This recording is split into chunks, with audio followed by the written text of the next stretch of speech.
हाय है guys, what's up? Sumit this side.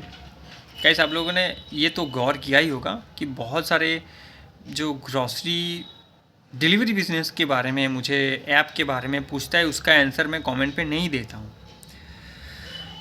पहले दिया करता था, लेकिन हाल ही में मैं वो उसका किसी का भी आंसर नहीं दे रहा हूँ। इसका एक रीज़न है। आप लोग मेरे वीडियो देख के इंस्पायर हो रहा हो कि हम लोग भी ग्रॉसरी डिलीवरी बिजनेस में आ जाए। मैं आपको सच्ची सच्ची कुछ चीज़ बताने वाला हूँ, क्योंकि देखो, मैं नहीं चाहता हूँ कि आपका एक भी पैसा मेरे वजह से नुकसान हो। ये मैं बिल्कुल नहीं चाहता। एक दुकान खोलना और उसको डिलीवरी करना बहुत दिखता है, बहुत आसान है कि हम लोग, हाँ वो आसान है, आसानी से डिलीवर कर देंगे। लेकिन कुछ रियलिटी, कुछ फैक्ट्स है मैं जो आप लोगों से शेयर करना चाहता हूँ। देखो, अगर आप मुझे बोलोगे कि मैं एक ऐप बनवाना चाहूँगा और मैं जिस कंपनी को रेफ़र करूँगा वो मुझे 30% कमीशन देंगे, मतलब अगर आप उसको 20,000 खर्च करोगे, 6,000 रुपये मुझे मिलेंगे, तो ये करने में मेरे को फ़ायदा है, समझ लो। लेकिन मैं क्यों नहीं कर रहा हूँ ये बात आप पहले समझ लो। मैं क्यों अवॉइड कर रहा हूँ कि आप लोग पहले वो ऐप मत बनाओ, पहले आप कुछ दुकान करो, कुछ पहले आप व्हाट्सएप से बिज़नेस करो।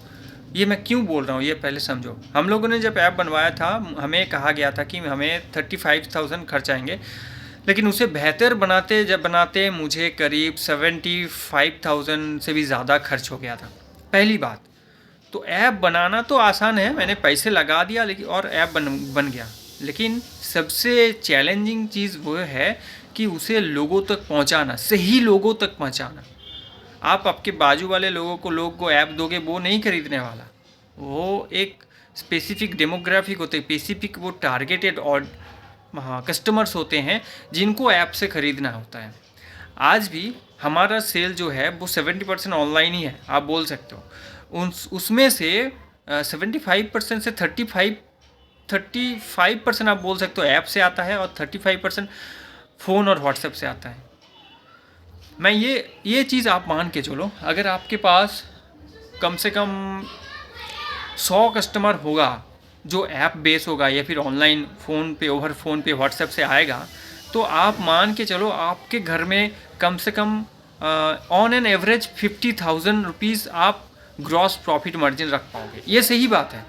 लेकिन आप एक ऐप बनाने के बाद उसे प्रोमोट करने में, मार्केट करने में सबसे बड़ी चैलेंज है, और सबसे ज़्यादा खर्च भी उतना ही होगा। मैं अपने ऐप को सिर्फ प्रोमोट करने में 70-80 हज़ार खर्च किया था। हालांकि अभी हम लोग प्रमोट नहीं कर रहे हैं और मेरा कुछ और प्लान है, मैं उस पर काम कर रहा हूँ। लेकिन ये चीज़ आप लोग समझ लो, मैंने पहले पहले बहुत सारे आप लोग जैसे सब्सक्राइबर्स को कम से कम 10-12 हो गया, उन लोगों को मैंने ऐप बनवा के दिया था। लेकिन ज़्यादातर लोग सक्सेसफुल नहीं है, क्योंकि वो लोग सारा पैसा ऐप बनाने में लगा दिया है, और ऐप बनाने के बाद उनको ट्रांसपोर्ट के बंदोबस्त करना होता है, चाहे वो खुद का गाड़ी लेना होगा या फिर स्कूटी लेना होगा, उसके बाद बंदे रखने होते हैं। तो ये बिज़नेस ना लॉस में जाने का भी बहुत ज़्यादा संभावना है, क्योंकि देखो, आप जो डिलीवरी बॉय रख रहे हो उसको आपको पेमेंट देना होता है, चाहे आपका काम चले या ना चले।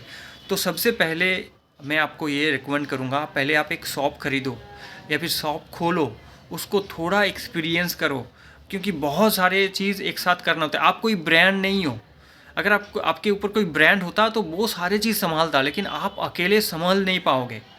ये थोड़ा समझ लो पहले आप। मैं एक तरकीब में आप लोगों को बताया था कि आप एक अच्छे से व्हाट्सएप नंबर लो, मोबाइल नंबर लो, जैसे हमारे पास एक अच्छा सा मोबाइल नंबर है, वो VIP नंबर मैंने लिया था 8,000 में। तो उसको आप पहले लोगों के मोबाइल पे सेव करवाओ और उस पर स्टोरी डालो, और उसके बाद खुद डिलीवर करो, या फिर एक बंदा रखो या फिर घर में किसी को रखो। उसके बाद पहले एक्सपीरियंस करो, कौन लोग, रिटर्न कस्टमर कितने हैं ये आप देखो। आपके ऐप से तो 1-2 बार ऑर्डर कर लेंगे, एक बार ऑर्डर कर लेंगे, रिटर्न कस्टमर नहीं आएगा, ये भी आपको समझना है। तो देखो रिटर्न कस्टमर कितना है, तो जो रिटर्न कस्टमर आपका है वही आपका मतलब क्या बोलते क्लाइंट होगा, तो उनसे ही अच्छी बिजनेस आ जाएगा। लेकिन पहले आपको इस तरीके से जाना है, ऐप के पीछे नहीं भागना है। आप अगर इसलिए मैं ऐप का वो प्रमोट नहीं कर रहा हूँ। आज जितने भी आप 100 से ज़्यादा कमेंट सिर्फ ऐप के लेके हैं कि आप ऐप के बारे में मुझे बताओ। मैं क्यों नहीं बता रहा हूँ, इसीलिए नहीं बता रहा हूँ। ठीक है, तो सबसे पहले स्टेप बाय स्टेप आप ग्रो करो। ऐसा नहीं है कि आपका पूरा पैसा डूब जाए। और मैं नहीं चाहता कि किसी भी फर्जी यूट्यूब के जैसा मैं भी अपना चैनल चलाऊं। समझो चीज़ों को, बातों को। ओके, आई होप ये वीडियो आपको पसंद आई होगी। लाइक करो, सब्सक्राइब करो। मिलते हैं नेक्स्ट वीडियो में, तब तक के लिए जय हिंद भारत, वंदे मातरम।